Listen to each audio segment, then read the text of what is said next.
Hello student, मैं आपका TQ sir और आप देख रहे हैं अपना चैनल केज स्टडी टाइम। अगर आप इस चैनल पे नए हैं तो इस चैनल को लाइक कर लें, सब्सक्राइब कर लें, शेयर कर लें और कोई भी सवाल पूछना है तो कमेंट बॉक्स में पूछ सकते हैं। जैसा कि अब तक हम फंडामेंटल राइट पढ़ चुके हैं, आज हम पढ़ेंगे फंडामेंटल राइट के आर्टिकल 32 के बारे में, यानी फॉर्म ऑफ रिट्स के बारे में।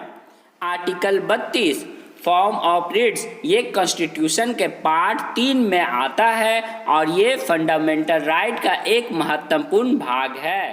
रिट्स के 5 महत्वपूर्ण अंग हैं, जैसे कि 1 number habeas corpus, 2 number prohibition, 3 number mandamus, 4 number certiorari और 5 नंबर क्यू वारंटो। आर्टिकल 32 में कहा गया है कि अगर हमारे किसी भी फंडामेंटल राइट का अधिकार नहीं मिलता है तब हम सुप्रीम कोर्ट तक अपने फंडामेंटल राइट के लिए जा सकते हैं। उन 6 फंडामेंटल राइट के लिए जो कॉन्स्टिट्यूशन के पार्ट 3 में आर्टिकल 12 से 35 में मिलता है, और सुप्रीम कोर्ट भी आर्टिकल 32 के द्वारा रिट पिटीशन पर ध्यान देते हुए एक रिट्स इशू करता है।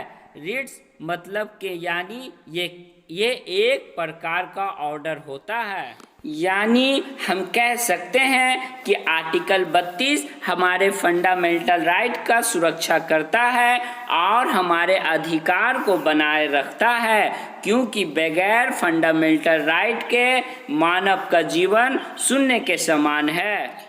अब हम पढ़ते हैं आर्टिकल 32 के 5 महत्वपूर्ण भागों के बारे में। हॉबियस कॉर्पस ये एक लैटिन टर्म है, यानी लैटिन वर्ड है जिसका मतलब to have the body of होता है। ये मानव के लिबर्टी को बचाए रखता है, और हॉबियस कॉर्पस का मतलब हम एग्जाम्पल से समझते हैं। जब किसी भी इंसान को कोई जुर्म में पुलिस के द्वारा पकड़ा जाए और फिर उसे 24 घंटे के अंदर मजिस्ट्रेट के सामने पेश ना किया जाए तो यह इल्लीगल कहलाएगा। तब हॉबियस कॉर्पस के राइट्स के द्वारा उसे 24 घंटे के अंदर मजिस्ट्रेट के सामने लाए जाने वाले अधिकार को हॉबियस कॉर्पस कहते हैं। मैंडोमस का मतलब टू डू योर जॉब, यानी पब्लिक ऑफिसर अपना काम करे। एग्जाम्पल में हम कह सकते हैं, अगर कोई इंसान थाने में जाकर अपना कोई रिपोर्ट लिखाना चाहता है और वहाँ रिपोर्ट नहीं लिखा जा रहा है, या कोई और ऑफिशियल काम हो और वहाँ के कर्मचारी घूस मांग रहे हैं, या कोई ऑफिशियल कर्मचारी अपना सही से काम नहीं कर रहे हैं, तब आप सुप्रीम कोर्ट में रिट्स पिटीशन डाल सकते हैं, जिसमें कोर्ट इन सभी को सही से कार्य करने का आदेश देगा और आर्टिकल 19 की रक्षा करेगा, जिसमें आप अपने पसंद का कार्य कर सकते हैं। मगर इसमें कुछ अहम बातों को ध्यान में रखा जाए, जैसे कि आप मैंडोमस रिट्स पिटीशन को स्टेट गवर्नमेंट के खिलाफ नहीं डाल सकते। इसके अलावा और भी कुछ काम है और कर्मचारी हैं जिसके खिलाफ आप रिट पिटीशन नहीं डाल सकते हैं।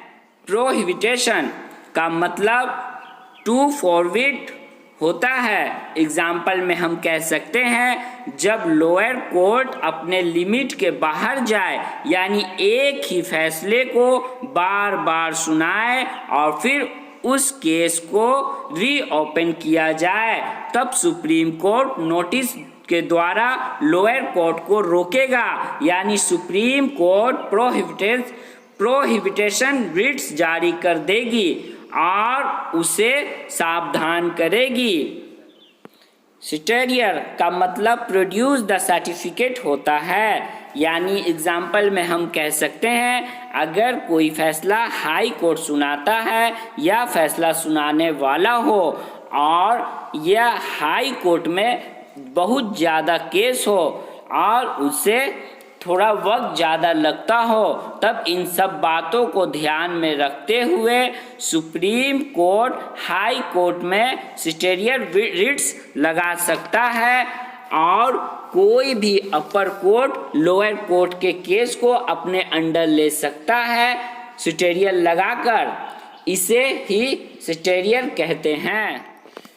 क्यू वारंटो का मतलब inquiry into the legality of claim of a person to a public office होता है। यानी हम एग्जाम्पल में समझते हैं, अगर कोई इंसान पब्लिक ऑफिसर बना है, कोई घूस लेकर या किसी तरह के पोस्ट पर है जिसका आयु 60 तक आखिरी है, यानी एज लिमिट 60 वर्ष तक कहा गया है, मगर वह 62 वर्ष के आयु होने के बाद भी किसी खास कारणों से उस पद पर कार्य कर रहा है, तब रिट्स पिटीशन के द्वारा सुप्रीम कोर्ट इस पर सवाल पूछ सकता है और इस सवाल के कार्य को ही क्यू वारंटो कहते हैं। और आर्टिकल 32 यहीं समाप्त होता है। उम्मीद है कि आपको हर एक बात समझ में आया होगा, जो कोशिश किया गया है कि बड़ा ही आसान तरीका से